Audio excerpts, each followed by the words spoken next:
Sulekha Kushwaha, welcome to M for teaching. हाजिर हूँ आप सभी के सामने बहुत अमेजिंग आज के टॉपिक के साथ। और सबसे पहले तो हम बात करेंगे यूपी टेट जो हमारा अपकमिंग है, यानी कि परसों ही हमारा 2021 का एग्जाम होने वाला है। तो कुछ ऐसे पॉइंट्स हैं जो आप लोगों को एक तरीके से याद रखना बहुत जरूरी है एग्जाम टाइम में, और किस तरीके से आप लोग ज्यादा से ज्यादा मार्क्स स्कोर करके एक तरीके से क्वालिफाई कर सकते हैं यूपी टेट एग्जाम को। तो फर्स्ट ऑफ ऑल मैं आप लोगों को ये भी चीज बता दूं कि अगर आप लोगों ने यूपी टेट क्वालिफाई कर लिया, उसके बाद आप लोगों को सुपर टेट देना होता है, और सुपर टेट देने के बाद मेरिट लिस्ट निकलती है, और उसके बाद ही आप लोगों का सिलेक्शन होता है। यानी कि इसमें कोई भी ऐसा पर्टिकुलर एग्जाम आप लोग वैसे तो दे सकते हैं, क्योंकि यूपी में बहुत सारे टीचिंग एग्जाम्स निकलते हैं। बाकी यूपी टेट और सुपर टेट क्वालिफाई करने के बाद आप लोग आसानी से किसी भी स्कूल में जॉब पा सकते हैं as a government. So start करेंगे। तो सबसे पहले हम ओएमआर शीट के बारे में डिस्कस करेंगे भाई, क्योंकि सबसे ज्यादा ये चीज कंफ्यूजिंग में रहती है, क्योंकि बहुत सारे कैंडिडेट्स होते हैं जो फ्रेशर्स हैं, बहुत सारे कैंडिडेट्स ऐसे होते हैं जो एक तरीके से कई बार अटेम्प्ट दे चुके हैं।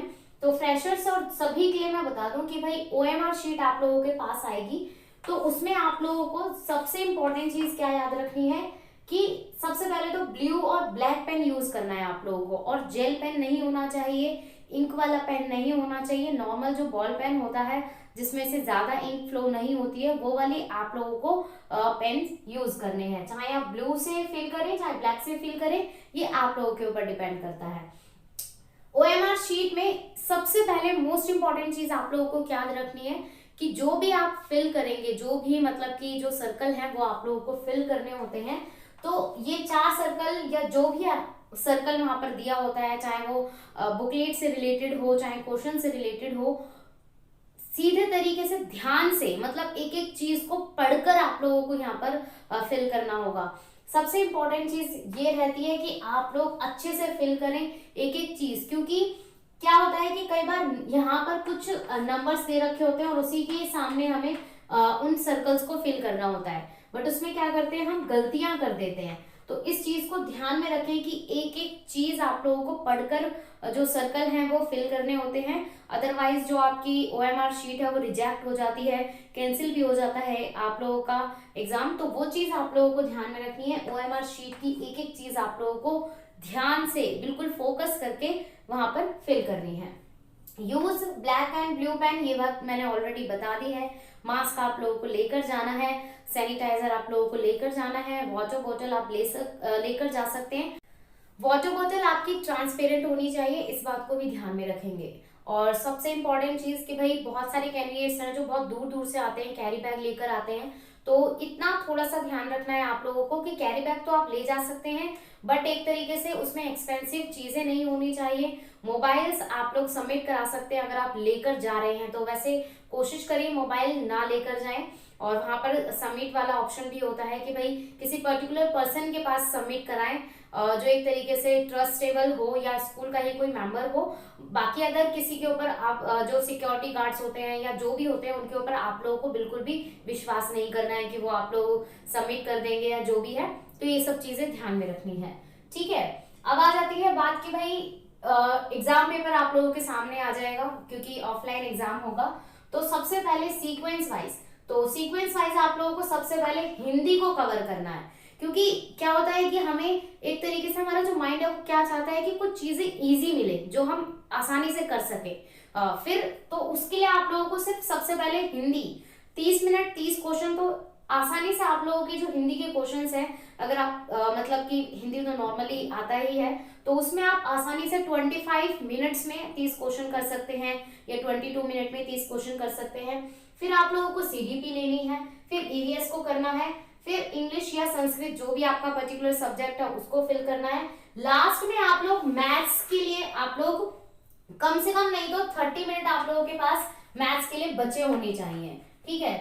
अगर आपके पास टाइम नहीं बचा है, 20 मिनट बचे हुए हैं, तो उसमें आप लोगों को मैथ्स के वही क्वेश्चन अटेम्प्ट करने हैं ज्यादातर पेडागोजी के क्वेश्चंस अटेम्प्ट करना, क्योंकि पेडागोजी में हमें बहुत सारी चीजें समझ आ जाती हैं। न्यूमेरिकल में आप लोगों को जो सॉल्व करने वाले होते हैं वही क्वेश्चन अटेम्प्ट करें जो आप लोगों को लगता है कि हाँ इसका आंसर मुझे करेक्ट और एग्जैक्टली आता है, और आप लोगों को पैटर्न भी पता है या किस तरीके से क्वेश्चंस करने हैं वो भी आप लोगों को मैथ्स में पता हो। तो लास्ट में 20 मिनट आप लोगों को मैथ्स के लिए 20 to 25 या जो भी कोशिश करना कि ज्यादा से ज्यादा आप लोगों के पास ये इतना टाइम बचा होना चाहिए कि कम से कम 30 मिनट आप लोगों के पास मैथ्स के लिए बचे होने चाहिए। देन आप लोगों के सामने एक और पॉइंट आ जाएगा कि सीडीपी में, हिंदी में, इंग्लिश में, ईवीएस में ऐसे क्वेश्चंस होंगे जहां पर सत्य और असत्य के बारे में पूछा जाता है कि भाई ये अगर स्टेटमेंट है तो सत्य है तो उस पर मतलब ऑप्शंस पर टिक लगाइए। तो ये क्वेश्चंस आप लोगों को ध्यान से पढ़ने हैं भाई, क्योंकि गलती हो जाती है, हम क्या कर देते हैं, मिस्टेक कर देते हैं, जहां पर सत्य पूछा होता है और असत्य के अकॉर्डिंग ये कंफ्यूजिंग हो जाता है और ऑप्शंस गलत पर हम जो गलत ऑप्शन हो जाता है आंसर, तो वो चीज आप लोग टिक कर देते हैं। तो वो चीज नहीं करनी है। फर्स्ट प्रायोरिटी आप लोगों को क्या देनी है कि भाई जो क्वेश्चन आप लोगों को पहले आते हैं कि भाई हाँ ये क्वेश्चन मुझे आता है, इसे करना है, तो सबसे पहले तो आप लोगों को उन क्वेश्चंस को कर लेना है जो आप लोगों को आते हैं, आप उनमें अटक नहीं रहे हैं। और जैसे ही आप लोगों के वो क्वेश्चन हो जाते हैं OMR में आप लोग फिल कर दीजिए। फिर जो बाकी का टाइम आप लोगों का बचेगा कि भाई हाँ ये क्वेश्चन में मैं अटक रही थी, अटक रहा था, तो उसको आप अच्छे से पढ़ें। अगर आपको आता है तो आप लोग मतलब एक तरीके से कंपैरिजन में क्वेश्चंस मतलब ऑप्शंस होते हैं तो उसमें आप टिक कर सकते हैं, तो वो लास्ट में आप लोगों को क्वेश्चंस छोड़ने हैं। हालांकि नेगेटिव मार्किंग नहीं है तो सारे के सारे क्वेश्चन ही करने हैं।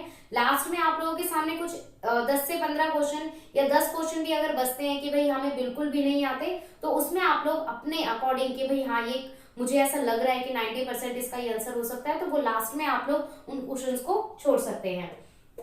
150 क्वेश्चंस 150 मिनट आप लोगों को मिलेंगे, तो कोशिश करें हिंदी, सीडीपी और ईवीएस में आप लोगों के हो जाएंगे 90 मिनट। तो इन 90 मिनट में से आप लोग कोशिश करें कि आप लोग 70 मिनट में इस पोर्शन को कवर कर लें, ताकि इंग्लिश के क्वेश्चंस में और मैथ्स के क्वेश्चंस में आप लोगों को ज्यादा टाइम मिल जाए। ठीक है, और अब आप लोगों के सामने आज का दिन है और कल का दिन है, तो क्या करना है, तो सबसे पहले तो मैं बता दूं, कल का दिन आप लोग एग्जाम से कम 4 घंटे पहले आप लोगों को कुछ भी रिवाइज नहीं करना है कि भाई अपने माइंड को बिल्कुल फ्री छोड़ दीजिए।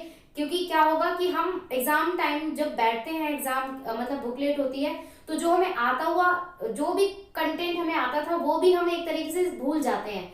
तो एग्जाम से 2 से 3 घंटे या 2 से 4 घंटे आप लोगों को कुछ भी रिवाइज नहीं करना है। टाइम आप लोगों के सामने आज का टाइम बचा हुआ है, कल का टाइम बचा हुआ है, तो जितना भी आप लोगों ने सिलेबस, नोट्स, बुक्स जो भी आप लोगों ने जहां से भी प्रिपरेशन की हुई है वहां से आप लोगों को सिर्फ रिवीजन करनी है। रिवीजन पर ज्यादा ध्यान दीजिए और कुछ भी नहीं करना है, रिवीजन ही आप लोगों की इंपॉर्टेंट होनी चाहिए। अब आप लोग ना तो बुक पढ़ें या ना कुछ अलग से कोई टॉपिक पढ़ें, और एक ही दिन बचा हुआ इट मीन्स, तो 24 घंटों में आप लोगों को ज्यादा से ज्यादा रिवीजन करनी है। किसकी? क्विज सेशन की, कि आप लोग जहां से भी पढ़ रहे हैं वहां पे एमसीक्यूज क्वेश्चंस को आप लोग रिवाइज कीजिए। तो ये थे कुछ इंपॉर्टेंट पॉइंट्स जो आप लोगों को बताना जरूरी है। कमेंट सेक्शन में आप लोग जो भी अदर डाउट्स हैं तो वो पूछ सकते हैं या किसी भी लिंक से जुड़कर पूछ सकते हैं। सो मिलेंगे ऐसे ही क्लासेस के दौरान। और भी कुछ ऐसे टॉपिक्स हैं जो मुझे डिस्कस करने हैं या करवाने हैं, तो वो रेगुलर क्लासेस में आप लोगों को मेरे थ्रू मिलेंगे। So thanks for watching, keep learning and do subscribe and like, share and comment जरूर करें। Thank you.